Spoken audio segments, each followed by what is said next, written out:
Today's episode is brought to you by Mazars. SoundCartel.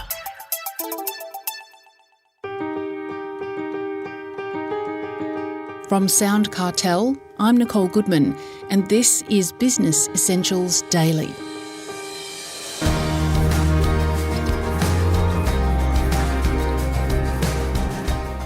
The first million, they say, is always the hardest. But what stops those businesses from reaching $2 million in sales and beyond? Well, that's what strategy advisor and business mentor Jenny Stilwell attempts to uncover in her book, The 7% Club: How to be one of the 7% of businesses that make it beyond $2 million in turnover. It's a practical guide for businesses that want to scale up successfully. First, Chris Ashmore asks Jenny, what is it that stops a business moving beyond $1 million in turnover? For those who want to go beyond $2 million, it's interesting because they can get to, say, $1 million, $1.5 million in a rather lean way. You know, they don't need too many people. They do a lot of what needs to be done themselves. But as you approach 2 million, obviously that starts to peter out. You can't keep going the same way that got you to, say, 1.5 and get beyond 2 million. It's dealing with complexity, you know. So as a business grows, there's more complexity, more moving parts, more people, more clients. And at some point, the owner will explode if they don't get some resources around them, they don't put some structure around them and their business. And often they're reluctant to do that because it's a bit of a leap from what they've known and what's got them to 1.5 or close to 2 and how they move forward. So it's a leap and dealing with complexity. That's probably what stops them. And there's a lot of businesses in that phase that they can't move on. Yeah, that's right. I think that's where the owner, in a way, self-sabotages because they don't want to let go. You know, there's some fear involved and there's some risk and there's additional expense and it's a different way of doing business. So sometimes it's easier to stay in that frantic space dealing with complexity yourself than taking the big leap to move forward.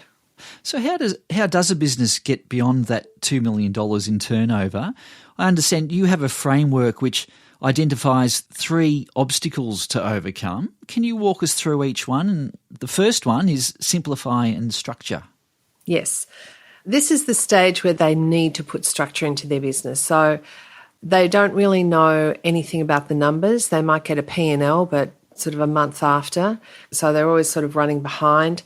They don't really know where they're making money or where they're losing money. They just don't really have a handle on what's going on in their business. So that first stage is about putting the necessary structure in place around the numbers, about reducing the capability gap between their skills and the next person down and starting to close that gap so there's less reliance on the owner, documenting their core processes so other people know how to do the thing that they do. It's not all in the owner's head. And that stage is really critical because they're really starting to put some shape and form and structure into how the business is run. So it's managing the complexity, it's becoming less manic, and the owner can start to feel a little bit more in control, which is the first stage to then upscaling. So that's what that first stage is all about. Another obstacle is develop and lead. Yes, well, this is a crucial stage for the owner of the company. This is where they need to really step up themselves and shift from being the business owner to the leader or the CEO and build and develop the team around them. So this is what I call the stage where they need to get their A team in place. So they need to start, recruiting the right people. They need to start thinking about the culture they're building and attracting and retaining people. They need to align their people with company goals so everyone knows what their role is in the bigger picture. And then the CEO really needs to start shifting their focus from day-to-day operations and trusting this A team that they have in place, and they've got KPIs and they know what they're meant to be doing. And then the CEO can start to be a little bit more strategic in looking at the future and growth. And that's a really critical stage and it's a really big leap. And the third obstacle is strategize and scale. Yeah, well, a lot of business owners say, yeah, I have a plan. I know where we're going. It's in my head. Yeah, I know what we're doing, which is great to a point, but no one else knows what the plan is or what their role is in that plan. So as a company gets bigger, it's like having a team. If you're playing a game by yourself or with another person, that's fine. But once you have a team around you, everyone needs to know what the game plan is. And if they fail to do that, they will grow, but it will be haphazard. It'll be a little bit ad hoc. The team won't really know where they're going or what they're trying to achieve. So once you have a strategy in place, you can obviously upscale more effectively, more efficiently and faster. So it's a really important stage that they need to come to terms with. There's always a next step for your business. There's always help at every stage. As you grow your business, we're here to support you every step of the way. Move forward with Mazars. Visit mazars.com.au. That's mazars.com.au.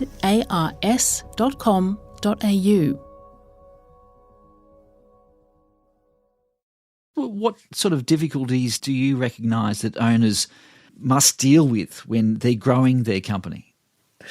When things go pear-shaped and you don't have a reference point, so the smaller the business, the less reference points you've got for how to solve it.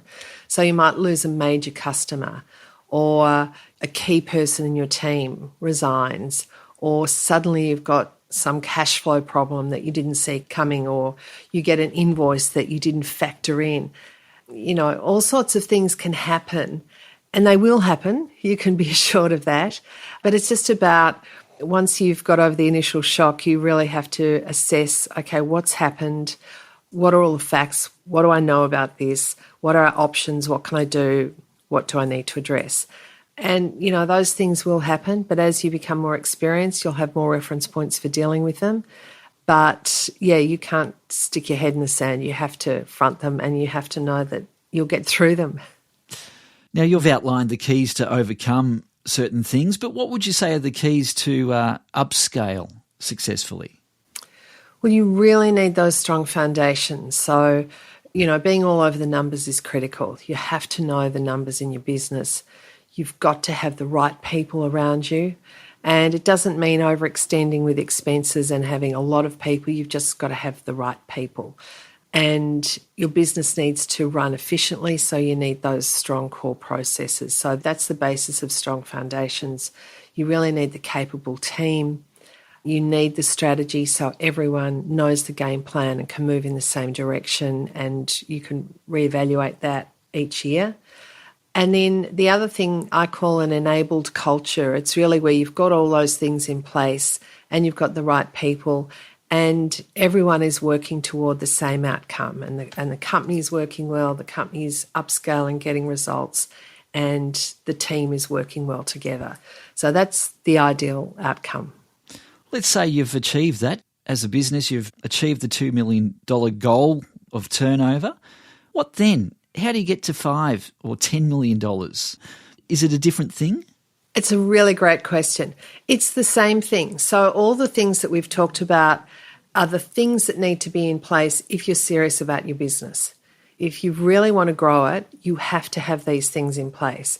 And once you do, that's kind of the framework to then grow your business and take it forward. And you might grow it to 5, 10. I've got clients I worked with, you know, who went to 8 figures, and 10, 20 years later, they're heading for 9 figures. So it's just a matter of knowing how all those foundations work and continuing to evolve them as your company grows. Well, 8 or 9 figures, for a lot of people, that would seem an insurmountable number to achieve. Do you have to have that belief from the beginning? I think the belief grows, in all honesty. I think you need the vision and the desire, and the belief will grow. It's like anything, you know, you want to become great at a certain sport and you've really focused on it. And as you get better, the belief strengthens. Yeah, I can do this. Yeah, I can really get to that point. So the belief does grow. 8 and 9 figures are big. A lot of companies might grow from, you know, 1 to 5 or 6 or 3. It just depends what the individual is happy with, what creates a better life for them. But once they've got all these things in place, at least then they've got the option to grow because they know how to do it. They've got the foundations in place. That was Strategy Advisor Jenny Stilwell.